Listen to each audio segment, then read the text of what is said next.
Hey, my name is Simon Carter. I'm 29, and I've been a software engineer at a mid-sized tech company in Seattle for the past 4 years. I show up on time, answer emails before they pile up, and do my share of the work without making a scene about it. That's about all anyone at the office really needs to know about me. I don't go out for drinks after work. I don't join the group dinners or stand around the coffee machine trading weekend stories. I keep the job and everything else in separate boxes. Most people eventually stop trying to pull me into things, which is fine by me. A few of them decided that makes me cold or stuck up. I never bothered correcting them. Dana from design and Marcus and Jeff from my floor are the ones who still try. They like parties and noise and pulling quiet people into the middle of it. I've gotten used to their comments. Last Friday, Dana stopped by my desk around 5. She had that look people get when they've already decided something for you. I met someone new at a design networking thing, she said. She just moved here from Portland. I thought you two might get along. I looked up from my screen. You're setting me up? She laughed like it was nothing. Not a setup, just coffee. She doesn't know many people yet, and you could stand to leave your apartment on a weekend once in a while. I almost said no, but Dana didn't give me enough details to argue with, and arguing would take longer than just showing up, drinking one coffee, and leaving after 40 minutes. So I said fine. She only sent me the cafe name, the time, and the woman's name, Olivia Bennett. Saturday morning, I parked 2 blocks away and walked. The cafe was one of those bright, high-ceiling places with big windows. I saw her before I reached the door. She was sitting at a table by the window, a sketchbook open beside her coffee. Brown hair to her shoulders, maybe 26. When I stepped inside, she looked up, and for a second, our eyes met. I walked over. Olivia? She didn't answer. Instead, she smiled, lifted one hand, and signed her name. That was the moment I understood what Dana had left out. Olivia was deaf. And right then, through the glass behind her, I saw the 3 of them on the sidewalk. Dana, Marcus, and Jeff, pressed close to the window like they were waiting for a show. They'd set this up. They knew she was deaf. They'd wanted to watch me walk in, realize I had no way to talk to her, and fall apart in front of everyone. That was the joke. Olivia was still looking at me, waiting. I pulled out the chair and sat down. Then I raised both hands and signed, slow and clear. I'm Simon. Nice to meet you. Her smile changed. It didn't disappear, it just shifted into something more careful. Her eyes widened a little, then narrowed with real curiosity. She asked if I actually knew sign language or if I'd just memorized a few phrases to be polite. I think you'll be able to tell in a few minutes, I signed back. She laughed once, quiet and surprised. Over her shoulder, I could still see the 3 of them outside. Marcus's mouth was open. Jeff had gone completely still. Dana grabbed Marcus's arm like she needed something to hold onto. None of them had expected this. I turned back to Olivia and kept my attention on her. I didn't want her to notice the audience yet. We talked. She'd only been in Seattle 2 months. Freelance graphic design. Still building clients, still learning the buses, still surprised every time it rained without warning. She hadn't found a coffee shop she liked yet. I told her about a couple of quiet neighborhoods and a small bookstore that stayed open late on weekends. She asked what I did, and I told her about the project my team had spent 4 months on that got killed in one meeting. She signed back dry as anything. So they paid everyone to build half a bridge and then changed their minds right before it reached the other side? I laughed out loud. The 40 minutes I'd planned turned into almost 2 hours. By the time our cups were empty, the 3 outside had been gone for a while. Before we stood up, Olivia looked at me. Dana said you were pretty quiet, she signed. I don't think you're quiet at all. I only talk when there's something worth saying. She studied me for a second. So today there was something worth saying? I met her eyes. Seems like it. We said goodbye on the sidewalk. She walked toward the bus stop. I headed back to my car. The good feeling from the conversation lasted about 3 blocks. Then it started to curdle. They had known. Dana, Marcus, and Jeff had known exactly who Olivia was and what would happen when I sat down across from her. They just hadn't told me. And they definitely hadn't told her that the whole thing was arranged so they could watch me squirm.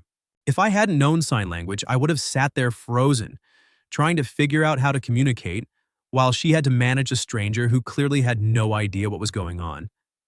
She would have been the one stuck in an awkward situation she never asked for. That was the part that bothered me most. They used her. I didn't know yet if Olivia had figured any of it out. During the conversation, there were a couple of moments when she looked at me a little longer than normal, like she was trying to read something under the surface. But she hadn't asked, and I hadn't known how to start explaining when I still didn't have the full picture myself. One thing I did know for sure, whatever the reason we ended up at that table, the 2 hours we spent there had been real, and I wanted to see her again. I waited 2 days before I texted her.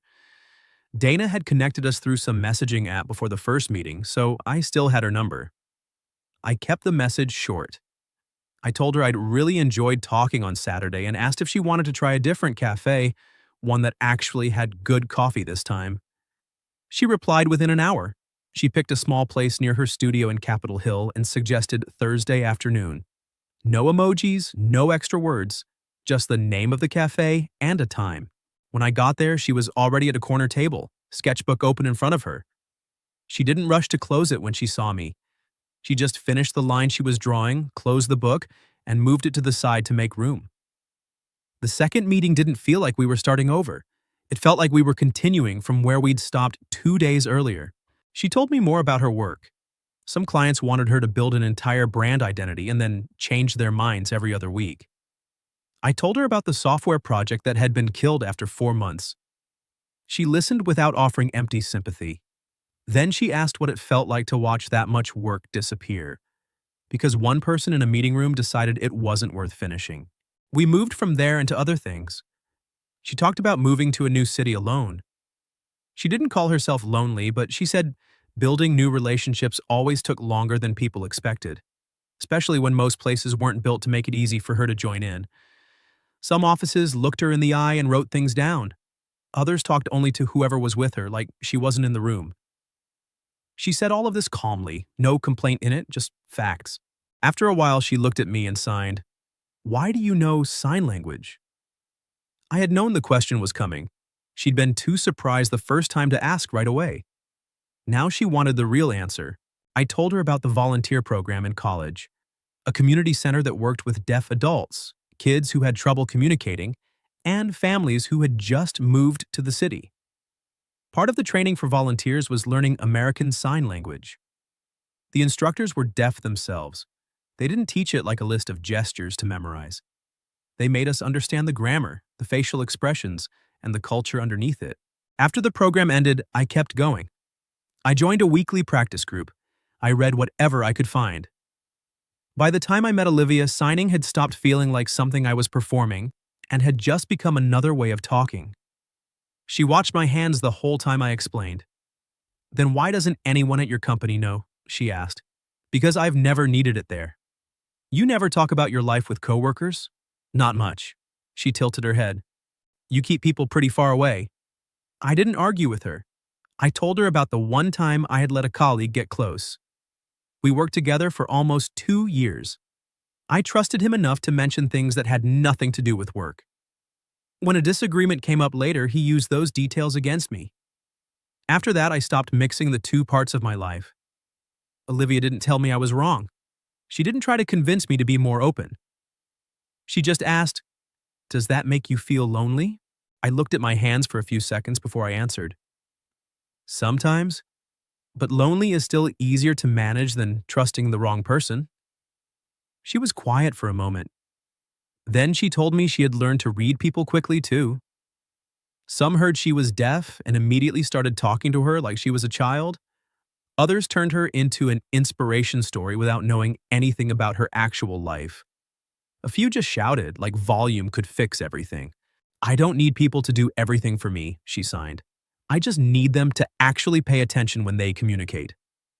I signed back without thinking. Most people think listening is something you can only do with your ears. Something in her face shifted after that. Not a big change. Just a small softening around her eyes. The space between us felt smaller than it had a minute ago. We stayed another hour. When we finally stood up to leave, she stopped in front of the cafe and asked if I was usually free on Thursday evenings. I said I usually was. She nodded like she was filing the information away. I drove home feeling lighter than I had in days. For a few hours, I almost managed to forget that Dana, Marcus, and Jeff had been standing outside a window watching us 2 days earlier. Monday morning brought it all back. Marcus came to my desk around 8:30. He stood there looking uncomfortable, then said the Saturday meeting had gone differently than they expected. "No one thought you knew sign language," he said, trying to smile. "We were all just standing out there like idiots." I looked at him. That one sentence confirmed everything I had already guessed. They had really been there to watch my reaction. I didn't want to have this conversation at my desk first thing on a Monday, so I just said the meeting was over and done with. Marcus looked relieved and walked away, probably thinking I wasn't angry. Jeff sent me a long message later that morning. He tried to turn the whole thing into a harmless joke, repeating how surprised everyone had been. I didn't answer. Dana only sent one line. "Looks like everything went fine." I didn't answer her either. The problem wasn't whether the meeting had gone fine. They had never once thought about what would have happened to Olivia if things had gone the way they planned. If I hadn't known sign language, I would have sat there confused and awkward. She would have been the one left managing a situation she never chose. She wouldn't even have known that the man she'd been told was worth meeting had walked in with no idea what was really going on. That was the part I couldn't just let go. I needed to say something to the people who had set it up.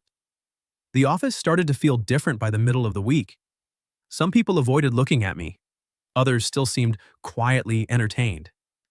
Jeff posted something vague in the group chat that didn't mention Olivia by name but made it clear to anyone who already knew the story what he was talking about. I read it once and didn't respond. I watched for 2 days before I decided to say something.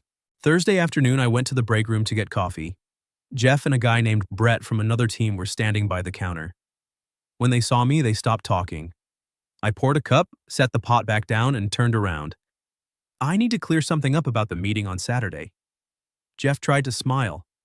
"Simon, come on. We were just messing around. Everything worked out fine in the end anyway." "I'm not talking about whether it worked out fine." His smile faded. I told them I didn't care that much about them wanting to see me get uncomfortable. I'd been teased by coworkers before. I could handle that part. What I couldn't handle was them dragging Olivia into it without her knowing. "You didn't just hide from me that she was deaf," I said. "You hid from her that the whole thing was set up so you could watch how I reacted." Jeff started to say that nobody meant to hurt her. I let him finish, then answered. "Intention doesn't change what you did. You use the way she communicates as a prop to create an awkward situation for your own entertainment." Brett looked down at the table. Jeff kept talking. He said they thought I would just be confused for a few minutes and then they would come in and explain everything. I asked him, "And what about Olivia? What would she have thought? That she got invited here just so a group of people could stand outside and watch a man who didn't know how to talk to her?" He didn't have an answer. I didn't raise my voice. I didn't threaten to report anyone. I just wanted them to understand exactly where the line was. "She came because she thought Dana was introducing her to someone worth meeting," I said. "She never agreed to become entertainment for you." I picked up my coffee and walked out. The break room stayed completely silent behind me. That afternoon, Dana sent a longer message. She admitted she hadn't thought about how Olivia would feel. At the time, she had been focused on seeing my reaction and had convinced herself that in the end, everyone would laugh and move on. She said she was sorry. I replied that I had read the apology, but I didn't tell her everything was fine. I said she needed to sit with what she had done instead of getting immediate forgiveness, just so she could feel better. The next few days were tense. No one confronted me directly, but conversation stopped whenever I got close. Jeff avoided me. Marcus only spoke to me about work. Dana was careful every time we crossed paths. This was exactly why I had always kept my personal life separate from the office. 4 years of showing up, doing my job, and going home without giving anyone extra material to work with. Now, after one coffee, Olivia's name was being passed around a place she had never even been. I started wondering whether I should keep seeing her. Not because she had done anything wrong. I liked talking to her more than I had liked talking to most people in years. That was the problem. If I kept seeing her, the situation at work would probably drag on. People would keep watching. They would comment. They might even use whatever happened between us as new material to tease me with. If I stopped, everything would probably settle down. After a few weeks, they would find something else to talk about. I could go back to the way things were before, work on one side, everything else on the other. I hadn't texted Olivia in 4 days. I wasn't trying to punish her or avoid her on purpose. I just didn't know what to say while my head was still full of things I hadn't sorted out yet. I went to work, came home, made dinner, and looked at my phone more times than I wanted to admit without ever opening our chat. By the fourth day, I started to understand what I was actually doing. I was considering disappearing from Olivia's life in order to solve my own discomfort. That would also be making a decision for her. My colleagues had already used her as part of a story that was mostly about me. If I quietly cut contact now without telling her the truth, I would be doing the same thing, treating her like something I could remove so my life could go back to normal. She had the right to know how the first meeting had actually been arranged. After that, she should be the one to decide whether she still wanted to see me. I opened the app and asked if she could meet me over the weekend. She replied the next morning. She suggested going back to the first cafe, the one by the window. I didn't know if she chose it because it was convenient or because she had already sensed that something from that first time was still unresolved. But I knew that this time I would have to tell her the full truth. I arrived at the cafe on Saturday morning and saw her already sitting at the same table by the window. This time, she didn't have her sketchbook with her. She was just looking out at the street, one hand resting beside her coffee. When she noticed me, she smiled, but the smile didn't last long. She could tell right away that I hadn't come here for a normal conversation. I sat down, ordered a coffee, and signed before I said anything else. I need to tell you something before we talk about anything else. Olivia nodded and waited. I started from the beginning. Dana had only told me she had met someone new in Seattle who didn't know many people yet. She said we might get along. She didn't mention that Olivia was deaf. She also didn't mention that she, Marcus, and Jeff planned to stand outside and watch how I reacted. Then I told her what Marcus had admitted at the office. The meeting had been arranged as a joke. They thought I would walk in, realize she couldn't hear me, and completely freeze because I wouldn't know how to communicate. They wanted to stand outside the window and see it happen. I kept my hand steady while I signed. I didn't look away from her. Her face didn't change much, but I saw her eyes grow colder as she understood what I was saying.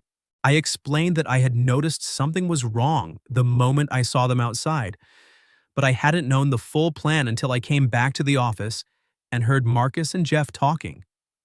I also told her that I had confronted them in the break room a few days earlier.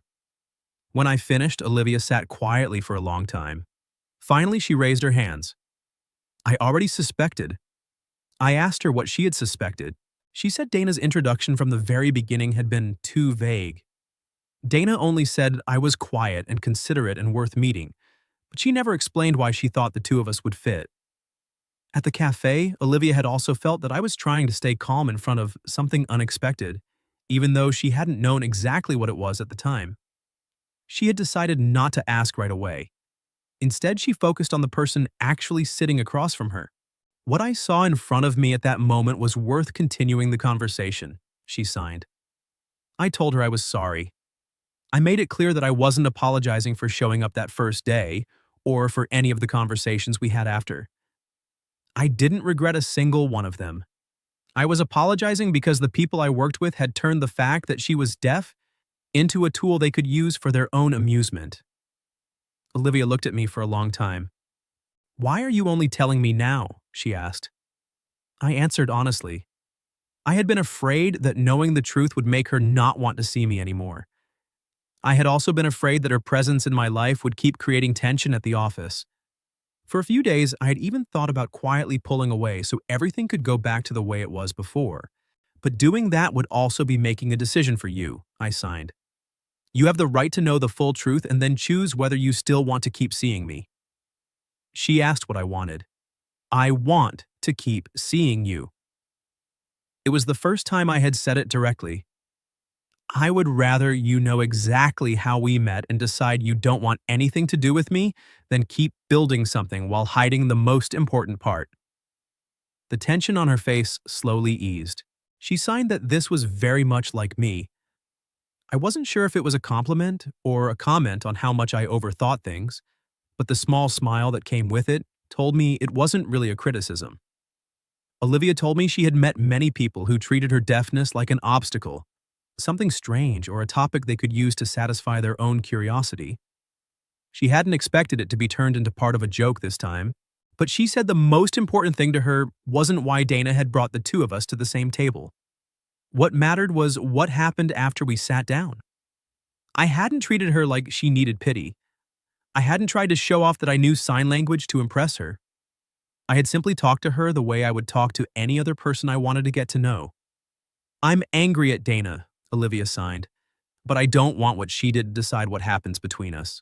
I felt the tightness that had been sitting on my chest for days finally loosen. I asked if she wanted another coffee. She looked at her empty cup and nodded. We ordered more drinks and kept talking. There was no dramatic scene of forgiveness, no declaration that everything was suddenly fine.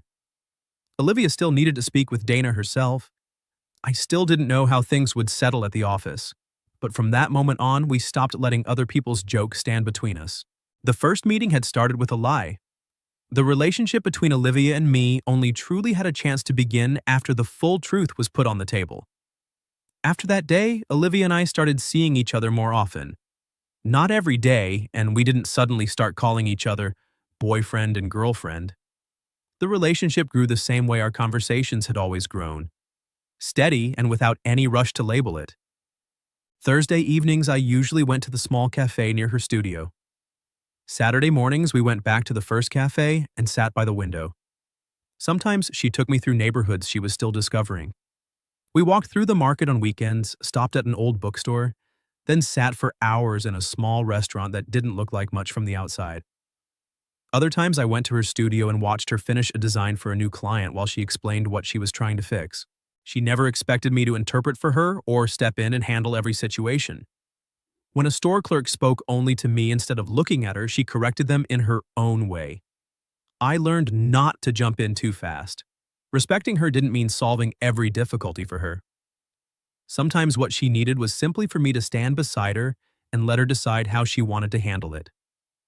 I also started telling her more about my own life. I explained why I always left the office at exactly 5. Outside of work, I still went to the community center for volunteer sessions and the weekly sign language practice group. After a full day surrounded by people in the office, I needed time alone to reset. Olivia didn't treat that part of me like something that needed to be fixed. She just signed, "You're not cold. You just don't give your time to everyone." I realized she was one of the very few people who never asked me to become louder or more outgoing to prove that I cared. At the office, things didn't return to normal right away. Dana apologized to Olivia in person. I wasn't there for that conversation, so I only know what Olivia told me afterward. Dana admitted she had been so focused on teasing me that she hadn't realized she was using another person as a tool. Olivia accepted the apology but made it clear that turning someone's deafness into entertainment couldn't be erased just by saying she hadn't meant any harm. Dana started trying to repair things through actions instead of constantly asking Olivia to confirm that everything was fine. Jeff didn't change much. He stopped mentioning Olivia in front of me, but he stayed uncomfortable. About 6 weeks after the conversation in the break room, he transferred to another team. I didn't ask why and I didn't feel sorry about it.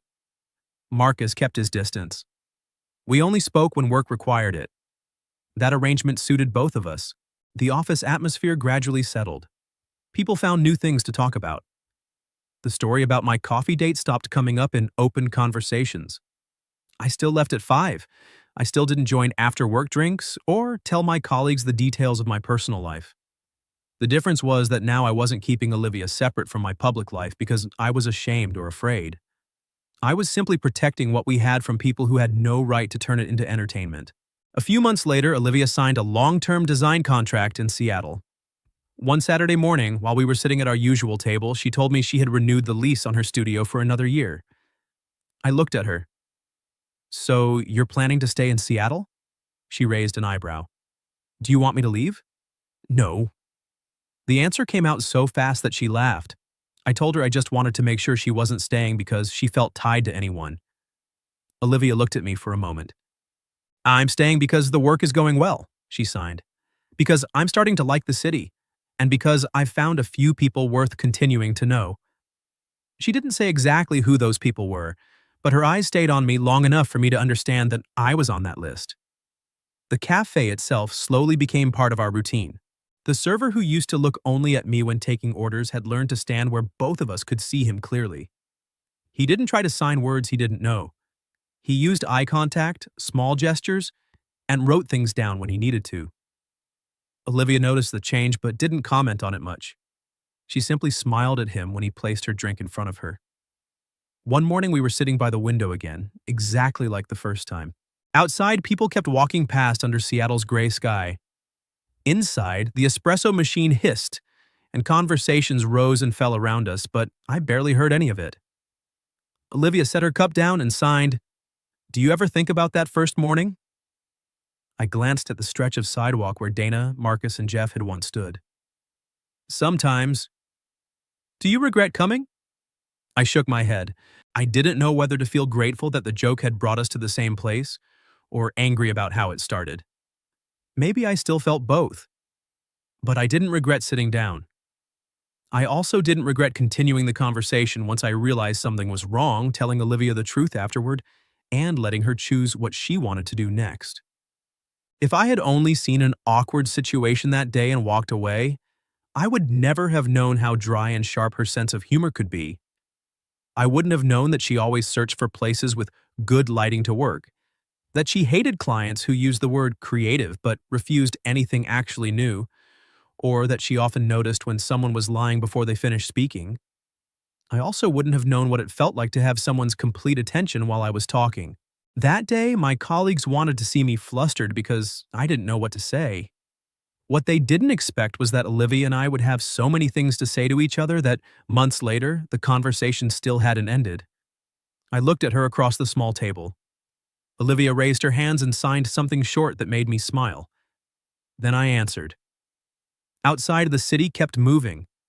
Inside the cafe, we were still sitting across from each other, like that first morning. No sound between us, no performance.